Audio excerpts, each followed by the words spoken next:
नमस्कार दोस्तों, हमारा channel learn easily with PR में आपका स्वागत है। प्यारे मित्रों, आज हम लोगों का ये थर्ड वीडियो है। इससे पहले दो वीडियो एंशिएंट हिस्ट्री का और भी हो चुका है। यदि आपने उस वीडियो को नहीं देखा है तो इसका लिंक डिस्क्रिप्शन बॉक्स में दिया हुआ है, आप वहां से जाकर देख सकते हैं। तो आज की इस वीडियो में हम लोग पढ़ने वाले हैं साहित्यिक स्रोत और साथ ही विदेशी यात्रियों के विवरण के बारे में। तो साहित्यिक स्रोत, लिटरेरी सोर्स और ट्रैवलॉग्स पढ़ेंगे आज की वीडियो में। तो अब देखना है साहित्यिक स्रोत, लिटरेरी सोर्स को।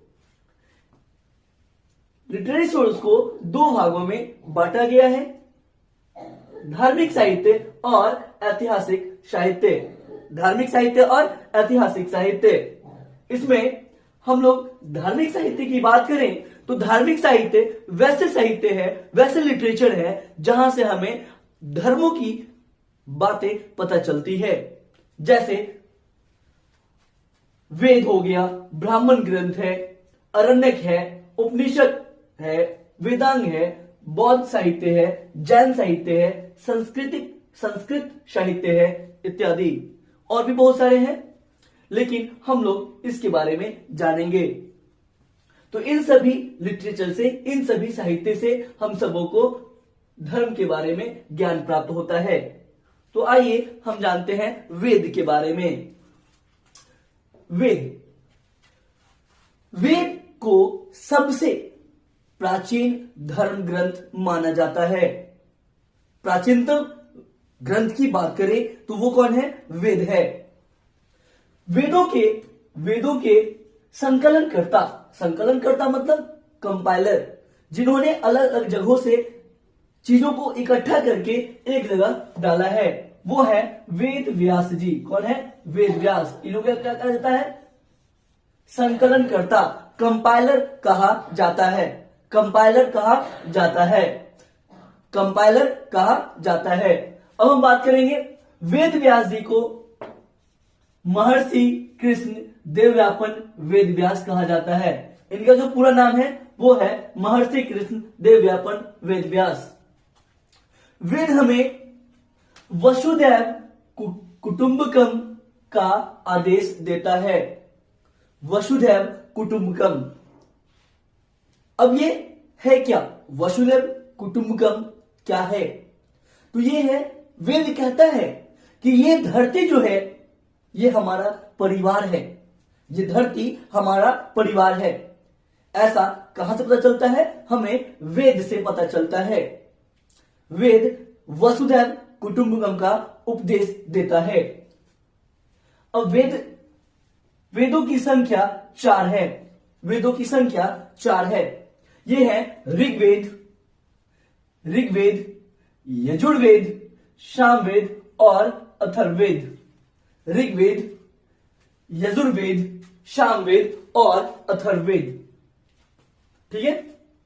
अब हम लोग बारी बारी से सभी वेदों के बारे में जानेंगे।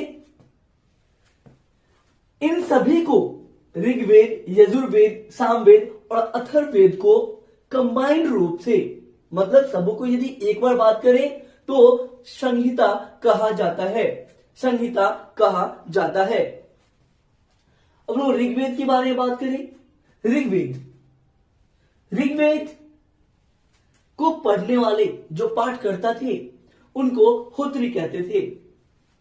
उनको होत्री कहा जाता है। ऋग्वेद में टोटल 10 मंडल है।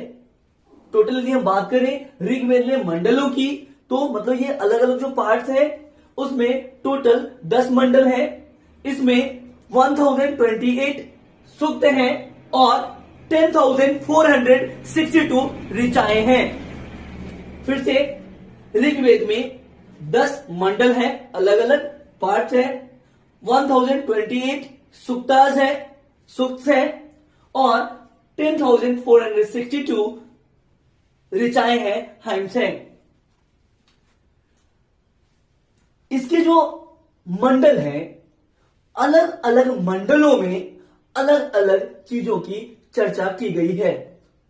यदि हम बात करें तो ऋग्वेद का जो तीसरा मंडल है, जो थर्ड मंडल है, उसमें गायत्री मंत्र की चर्चा की गई है, जो सूर्य देवता सावित्री को समर्पित है।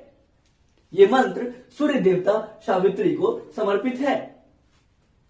उसके बाद ही बात करें नौवें मंडल की, तो इस नौवें मंडल में देवता सोम का उल्लेख है। ऋग्वेद के नौवें मंडल में देवता सोम का उल्लेख है। आठवें मंडल में यदि हम बात करें आठवें मंडल की, तो इस मंडल में कुछ ऋचाएं हाथ से लिखी गई है, हाथ से लिखी गई है। उन हस्तलिखित ऋचाओं को खिल खिल कहा जाता है। ऋग्वेद के आठवें मंडल, 8th मंडल में वैसे ऋचा, वैसे हाइम्स जिसे हाथ से लिखे गए हैं, उसे खिल कहते हैं। उसे हम लोग क्या कहते हैं? खिल, खिल कहते हैं। अब हम बात करें ऋचा, जो हाइम्स है, यदि हम ऋग्वेद में हाइम्स की बात करें तो इसमें इंद्र के लिए टोटल 200 ऋचाओं की चर्चा की गई है। टोटल 200 ऋचा जो है वो इंद्र के लिए है, और अग्नि के लिए 250 ऋचाओं की चर्चा की गई है। 250 ऋचा अग्नि के लिए और 200 ऋचा इंद्र के लिए। वामनावतार के 3 पगों का आख्यान, मतलब ये हम बात करें कि वामनावतार, आपने देखा होगा वामनावतार, तो इसके बारे में जो एक्सप्लेन किया गया है वो ऋग्वेद में किया गया है। वामना अवतार का एक्सप्लेनेशन कहां किया गया है? ऋग्वेद में किया गया है। अब बारी है यजुर्वेद की। अब हम लोग यजुर्वेद के बारे में जानेंगे।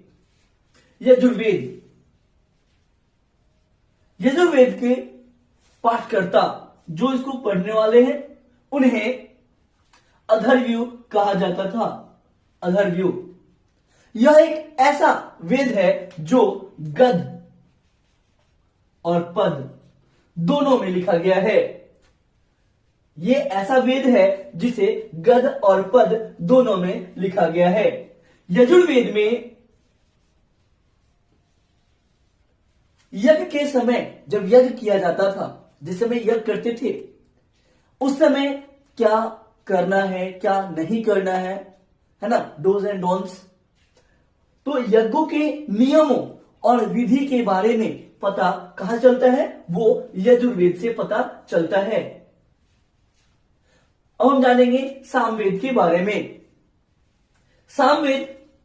सामवेद को भारतीय संगीत का जनक कहा जाता है। सामवेद को भारतीय संगीत का जनक कहा जाता है। वैसे ये जो साम है, साम का अर्थ ही होता है गाना, गान। साम का मतलब गान। अब सामवेद का जो संकलन हुआ है, इसको जो कंपाइल किया गया है, ये ऋग्वेद पर ही आधारित है। ऋग्वेद पर आधारित है। कैसे? क्योंकि इसमें जो मैक्सिमम जो चीजें हैं वो ऋग्वेद से ली गई है। मैक्सिमम जो चीजें हैं वो कहां से ली गई है? ऋग्वेद से ली गई है। इसके पाठकर्ता क्या कहलाते हैं? उदात्री या उद्गाता। बहुत सारे बुक में उद्गाता भी देता है और उदात्री भी। अब हम लोग जानेंगे अथर्ववेद के बारे में। अथर्ववेद अथर्वा ऋषि द्वारा रचित है। इस वेद को किसने लिखा है? अथर्वा ऋषि द्वारा लिखा गया है ये। इस वेद में टोटल जो मंत्र है उसकी संख्या है 731, 731 टोटल मंत्र है। साथ ही इसमें 6000 पद हैं। यह एक ऐसा वेद है जो कन्याओं के जन्म की निंदा करता है। मतलब यह है कि गर्ल्स बर्थ को सही नहीं मानता था। इसी वेद में मनुष्यों के विचार, अंधविश्वास के बारे में बताया गया है। मानव क्या सोचते थे, उनका विचार कैसा है, साथ ही भूत, पिशाच, जादू, टोना, ये सभी चीजों की चर्चाएं अथर्ववेद में की गई है। इसी वेद में परीक्षित को कुरुओं का राजा बताया गया है। ये जो परीक्षित हमने लिखा है, ये परीक्षित को कुरुओं का राजा बताया गया है। अथर्ववेद में ही सभा और समिति को, ये सभा और समिति, अथर्ववेद में ही सभा और समिति को प्रजापति का पुत्री बताया गया है। अथर्ववेद में ही सभा और समिति को प्रजापति का पुत्री बताया गया है। तो हमने देखा ऋग्वेद, यजुर्वेद, सामवेद और अथर्ववेद। अब हम लोग उपनिषद, वेदांत और बौद्ध साहित्य, जैन साहित्य को देखेंगे। अब आगे हम जानेंगे वेद के बाद ब्राह्मण ग्रंथ, अरण्यक, उपनिषद और इन सब के बारे में। जैसे वेद के बाद ब्राह्मण ग्रंथ, अरण्यक, उपनिषद का स्थान आता है। इसमें हमें उत्तर वैदिक समाज, मतलब ये है कि वैदिक पीरियड जो था, तो वैदिक पीरियड के बाद का जो हमारा समाज था, जो सभ्यता था, उसके बारे में हम लोगों को यहां से पता चलता है। ब्राह्मण ग्रंथ की बात करें तो जितने भी वेद थे, ऋग्वेद, यजुर्वेद, सामवेद, अथर्ववेद, तो इनके ब्राह्मण ग्रंथ है। सभी वेदों के अलग अलग ब्राह्मण ग्रंथ हैं। जैसे ऋग्वेद के ब्राह्मण ग्रंथ है ऐत्रेय तथा कौशितकी, ऐत्रेय तथा कौशितकी। यजुर्वेद के ब्राह्मण ग्रंथ है तैत्तिरीय, तैत्तिरीय और शतपथ। सामवेद के ब्राह्मण ग्रंथ है पंचविश। अथर्ववेद के ब्राह्मण ग्रंथ है गोपथ। एक बार फिर से इसे दोहराएंगे। ऋग्वेद के ब्राह्मण ग्रंथ है ऐत्रेय तथा कौशितकी। दूसरा है यजुर्वेद, तैत्तिरीय तथा शतपथ, तैत्तिरीय तथा शतपथ। तीसरा है सामवेद। सामवेद का ब्राह्मण ग्रंथ है पंचविश। चौथा है हमारा अथर्ववेद, इसका ब्राह्मण ग्रंथ है गोपथ। तो ये सभी ब्राह्मण ग्रंथ हुए। अब है बारी उपनिषद की। यदि हम उपनिषदों की संख्या की बात करें तो उपनिषदों की कुल संख्या है 108। उपनिषदों की कुल संख्या है 108। इन 108 में जो मूल है, जिसको मूलभूत श्रेणी में रखा गया है, मेन बताया गया है, उनकी संख्या है 13। वो है 13। अलग अलग उपनिषदों में अलग अलग चीजों की चर्चा की गई है। इसके बारे में भी हम लोग आगे की वीडियो में जानेंगे। मैत्रेय संहिता, यदि हम बात करें मैत्रेय संहिता की, तो इस संहिता में स्त्री की, लेडी की सबसे गिरी हुई स्थिति के बारे में बताया गया है। इस संहिता में बताया गया है कि स्त्री जो है, लेडी जो है, वो जुआ, जो हम गैम्बलिंग करते हैं, जुआ खेलते हैं, शराब, इनके साथ ही तीसरा दोष बताया गया है। मतलब ये अवगुण है। जैसे गैम्बलिंग करना, वाइन पीना एक दोष है, अवगुण है। उसी तरह ये तीसरा दोष बताया गया है लेडी को। कहा? मैत्रेय संहिता में। साथ ही शतपथ ब्राह्मण की बात करें, शतपथ ब्राह्मण की बात करें तो इसमें स्त्री को पुरुष की अर्धांगिनी कहा गया है। शतपथ ब्राह्मण में स्त्री को पुरुष की अर्धांगिनी बताया गया है। अर्धांगिनी का मतलब ये है कि लेडी जो है, स्त्री जो है, वो पुरुष की अर्धांगिनी है। जैसे कि आपने वो सूर्य, ये शंकर भगवान का पिक्चर देखा होगा, तो उसमें किसी से पिक्चर में वो हाफ में शंकर भगवान जी रहते हैं एंड अनदर हाफ पार्वती माता रहते हैं। ठीक है, तो वो अर्धांगिनी, लेडी को अर्धांगिनी बताया गया है। कहा? शतपथ ब्राह्मण में। शतपथ ब्राह्मण में लेडी को अर्धांगिनी बताया गया है। यदि हम जबालोपनिषद की बात करें तो इसमें चारों आश्रमों, 4 आश्रम है, उन सभी आश्रमों का उल्लेख किया गया है। हम बात करें मनु स्मृति की, तो मनु स्मृति जो है वो सबसे प्राचीन स्मृति है, सबसे प्राचीन स्मृति है और प्रामाणिक है। प्रामाणिक का मतलब कि इसका एविडेंस मिला है, प्रूफ है, प्रूफ्ड है। ठीक है, प्रूफ्ड है। ये मनु स्मृति सबसे प्राचीन है। इस स्मृति में शुंग काल, जो शुंग पीरियड हम लोग आगे की वीडियो में पढ़ेंगे, उनके बारे में पता चलता है। इसलिए मनु स्मृति को शुंग काल का ग्रंथ कहा जाता है, शुंग काल का बुक कहा जाता है। यदि हम बात करें नारद स्मृति की, नारद स्मृति की बात करें तो गुप्त एज, हम लोग आगे पढ़ेंगे गुप्त एज के बारे में, गुप्त पीरियड के बारे में, तो उससे पता चलता है नारद स्मृति से। ठीक है, गुप्त युग के बारे में पता कहां चलता है? नारद स्मृति से। अब हम बात करेंगे वेदांग एवं सूत्र का। वेदांग, वेदांग की जो रचना की गई, ये वेदों को समझने के लिए की गई, वेदों को भली भांति समझने के लिए। वेद थोड़ा सा डिफिकल्ट लैंग्वेज में था, तो उसको समझना थोड़ा सा मुश्किल था, इसलिए वेदांग की रचना की गई, वेदांग लिखा गया। वेदांगों की संख्या जो है, वेदांगों की जो संख्या है वो है 6। इसमें है शिक्षा, शिक्षा, कल्प, निरुक्त, व्याकरण, छंद और ज्योतिष। 6 कौन कौन है? शिक्षा, ध्यान में डालेंगे इसको, शिक्षा, दूसरा है कल्प, तीसरा निरुक्त, चौथा आपका व्याकरण और पांचवा आपका ज्योतिष और छंद। ठीक है, क्लियर है? वेदांग कितने हो गए? 6। तो इसकी रचना क्यों की गई थी? वेदों को समझने के लिए। शिक्षा, कल्प, निरुक्त, व्याकरण, छंद और ज्योतिष।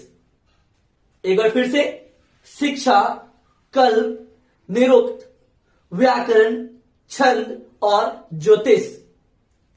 ठीक है, तो ये आपके वेदांग हो गए।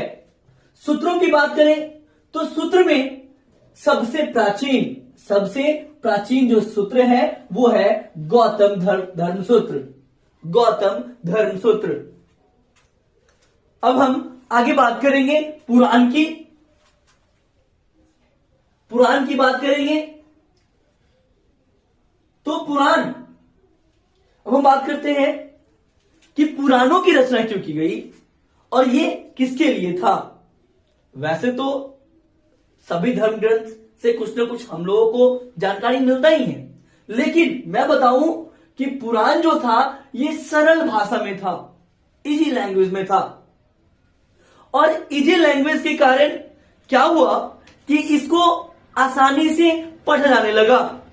पुराणों का जो पाठ है वो मंदिरों में होता था, और होता क्या था कि वेदों को पढ़ने का राइट, अधिकार लेडीज को नहीं था, न ही शूद्र को था।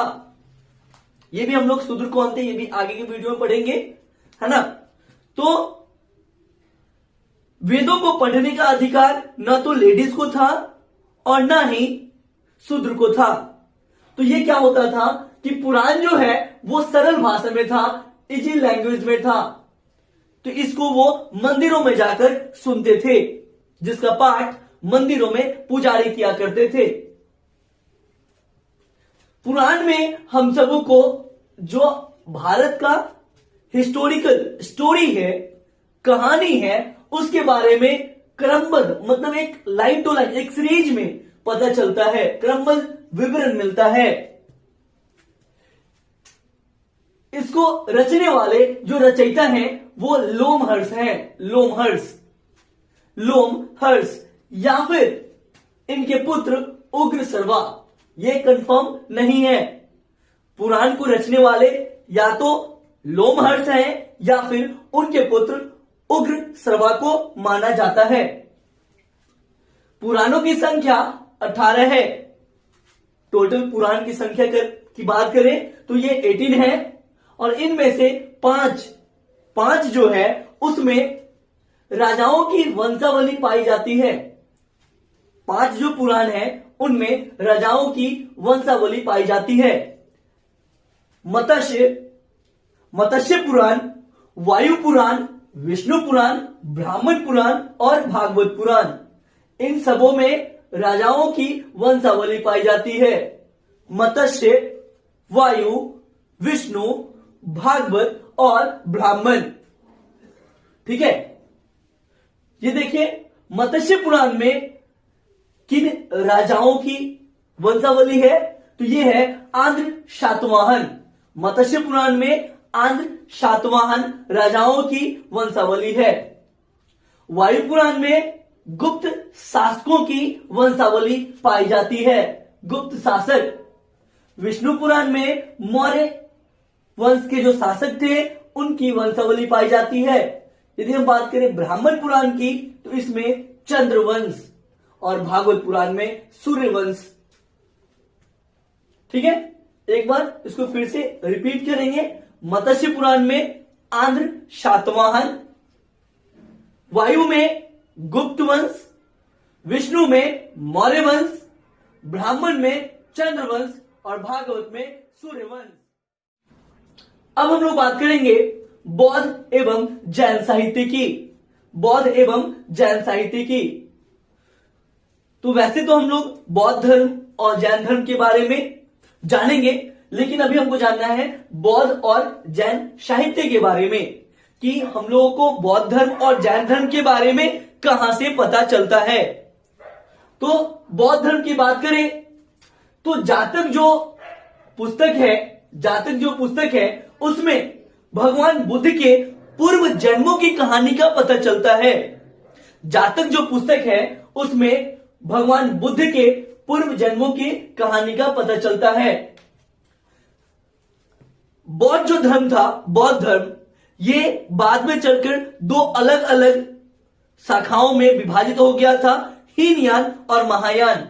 तो हीनयान के बारे में कहां से पता चलता है तो वो है कथा वस्तु जो हीनयान का प्रमुख ग्रंथ है।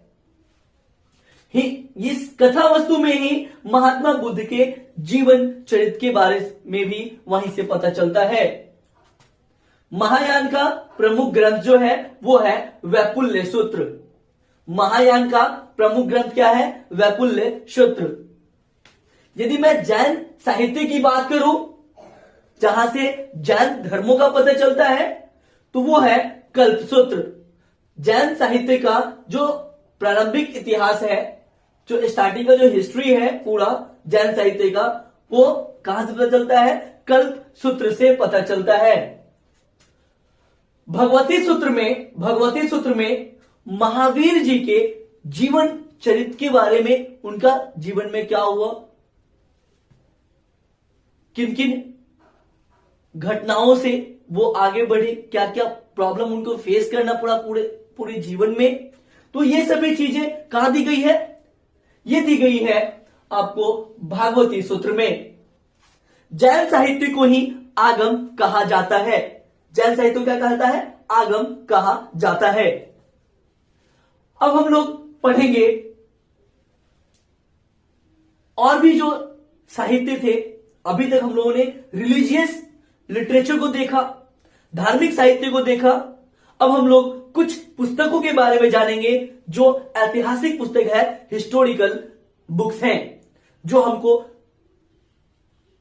जहां से हम लोगों को अलग अलग जो वंश है, अलग अलग जो राजाओं की का जो रूल हुआ है उसके बारे में, प्राचीन समय में हमारा समाज कैसा था उसके बारे में पता चलता है। तो हम लोग उन पुस्तकों के बारे में भी अभी जानेंगे। अब हम लोग चर्चा करने वाले हैं ऐतिहासिक साहित्य का, हिस्टोरिकल लिटरेचर। इस हिस्टोरिकल लिटरेचर में हम लोग पढ़ेंगे जो अलग अलग पुस्तकें हैं, जैसे अर्थशास्त्र, राजतरंगिणी, चचनामा, अष्टाध्यायी और महाभाष्यिका और गार्गी संहिता। इन सभी पुस्तकों के बारे में हम लोग जानेंगे। अर्थशास्त्र जो पुस्तक है इसे लिखा है कौटिल्य साहब ने। मैं आपको बता दूं कि जितने भी पुस्तकें हैं और इसके लेखक हैं, लेखकों के नाम हमने बाईं ओर लिखा है। अर्थशास्त्र कौटिल्य, राजतरंगिणी कलहन, चचनामा अली अहमद, अष्टाध्यायी पाणिनि, महाभाष्य पतंजलि, गार्गी संहिता कात्यायन। तो ये अलग अलग पुस्तकों के लेखकों के नाम हैं। चलिए अब हम लोग बारी बारी से सभी पुस्तकों के बारे में जानते हैं कि उन पुस्तकों में हमें इतिहास के बारे में क्या जानकारी मिलती है। मैं यदि अर्थशास्त्र की बात करूं तो इसे लिखा है कौटिल्य साहब ने। कौटिल्य को विष्णुगुप्त और चाणक्य के नाम से भी जाना जाता है। मैं बताऊं तो ये चाणक्य जो हैं वो चंद्रगुप्त मौर्य के गुरु माने जाते हैं। अर्थशास्त्र को 15 अधिकरणों एवं 280 प्रकरणों में डिवाइड किया गया है। यूनिट्स एंड सब यूनिट्स, 15 अधिकरणों और 280 प्रकरणों में डिवाइड किया गया है। अर्थशास्त्र से मौर्यकालीन इतिहास का पता चलता है। देखिए, है अर्थशास्त्र और क्या पता चलता है? मौर्यकालीन इतिहास का पता चलता है। तो कंफ्यूज नहीं होना है। राजतरंगिणी जिसे लिखा है कलहन ने, राजतरंगिणी जिसे लिखा है कलहन ने, राजतरंगिणी, राजतरंगिणी मतलब राजाओं की नदी, राजतरंगिणी, तरंग मतलब नदी, राजाओं की नदी। इस राजतरंगिणी में हम सबों को स्टार्टिंग से लेकर 12th सेंचुरी तक के कश्मीर शासकों का वर्णन मिलता है। राजतरंगिणी में 12th सेंचुरी तक, स्टार्टिंग से लेकर 12th सेंचुरी तक के जितने भी कश्मीर के रूलर्स हुए उनका पता हम सबको कहां से चलता है? राजतरंगिणी से, जिसे लिखा है कलहन ने। किसने लिखा है? कलहन ने। अब हम बात करते हैं चचनामा की। चचनामा को लिखा है अली अहमद ने। इस पुस्तक में जब हमारे भारत पर अरबों ने, भारत पर किसने? अरबों ने आक्रमण किया था, तो उस आक्रमण के बारे में पता कहां चलता है? अली अहमद के चचनामा से। अली अहमद के चचनामा से अरबों के सिंध विजय का पता चलता है। अब बात करते हैं अष्टाध्यायी की। अष्टाध्यायी जिसे लिखा है पाणिनि ने। किसने लिखा है? पाणिनि ने लिखा है। अष्टाध्यायी संस्कृत भाषा व्याकरण का फर्स्ट बुक है। यदि हम संस्कृत व्याकरण की बात करें तो अष्टाध्यायी जो है वो फर्स्ट बुक है। अष्टाध्यायी को लिखा है पाणिनि साहब ने।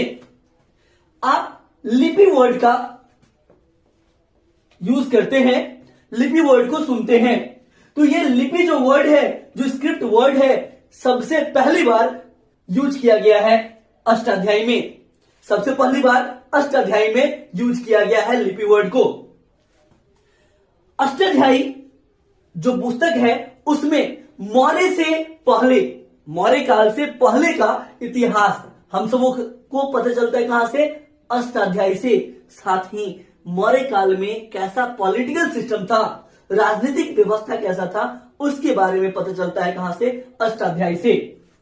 ठीक है, मौर्यकालीन राजनीतिक और मौर्य के पहले का इतिहास। ठीक है, अब हम लोग देखेंगे गार्गी संहिता। गार्गी संहिता जिसे लिखा है कात्यायन ने। किसने लिखा है? कात्यायन ने। भारत पर होने वाला जो यवन आक्रमण था, जब यवन हमारे देश पर आक्रमण किया था, उस आक्रमण के बारे में, उस आक्रमण का उल्लेख है ना, उसका उल्लेख जो है कहां मिलता है? गार्गी संहिता में मिलता है, जो लिखा गया है कात्यायन के द्वारा। अब हम जानते हैं महाभाष्य के बारे में। महाभाष्य लिखा है पतंजलि ने। महाभाष्य लिखा है पतंजलि ने, जो शुंग के पुरोहित थे। जाहिर सी बात है, यदि ये शुंग के पुरोहित है तो शुंग का जो शुंग डायनेस्टी है उसका पूरा हिस्ट्री इन्होंने ही लिखा है। शुंग काल की जानकारी हमें महाभाष्य से मिलती है, जिसे लिखे हैं पतंजलि ने। इसके अलावा बहुत सारी संस्कृत साहित्य भी है, संस्कृत लिटरेचर है, जैसे ऋतु संहार, मेघदूत, कुमार संभव, किरातार्जुनीयम, मुद्राक्षस इत्यादि। तो इन सबों के लेखक का नाम भी और भी बहुत सारे पुस्तक और भी रह गए हैं। मैं उसका एक अलग से वीडियो बना दूंगा, जिसमें आपको बुक्स और उसके राइटर्स, मतलब कि उस बुक को किसने लिखा है उसके बारे में एक अलग से सेपरेट वीडियो बना दिया जाएगा, ताकि आपको बुक्स और उससे रिलेटेड राइटर्स का नाम आपको ख्याल रहे। तब तक के लिए और एक और बात, हमने अभी के वीडियो में अरण्यक भूल गया था, ठीक है। मैं आपको अरण्यक के बारे में बता दूं शॉर्ट में, ठीक है। शॉर्ट ही ये अरण्यक। अरण्यक जो वर्ड है ये बना है अरण्यों से, अरण्यों और अरण्यों, आप अभ्यारण्यों सुनते होंगे, अभ्यारण्य, तो अरण्यों का मतलब होता है वन। क्या होता है? वन। पहले के जमाने में लोग जंगल में जाकर पढ़ाई करते थे, ठीक है, तो वहां जो जाते थे वहीं से ये टर्म आया है अरण्यक, अरण्यक। और फिर इन्हीं अरण्यकों से उपनिषद लिखा गया, ठीक है। जो स्रोत है, जो आधार है, वो अरण्यक है उपनिषदों को लिखने का, ठीक है। इस अरण्यक में लोगों का चिंतन मनन यही सब लिखा गया था। आशा करते हैं कि आपको हमारा वीडियो अच्छा लगा होगा, सीखने को बहुत कुछ मिला होगा। यदि आपको हमारा वीडियो अच्छा लगा है तो आप लाइक और चैनल को सब्सक्राइब कर दें, ताकि आने वाले वीडियोस का नोटिफिकेशन आपको मिलता रहे। तब तक के लिए धन्यवाद।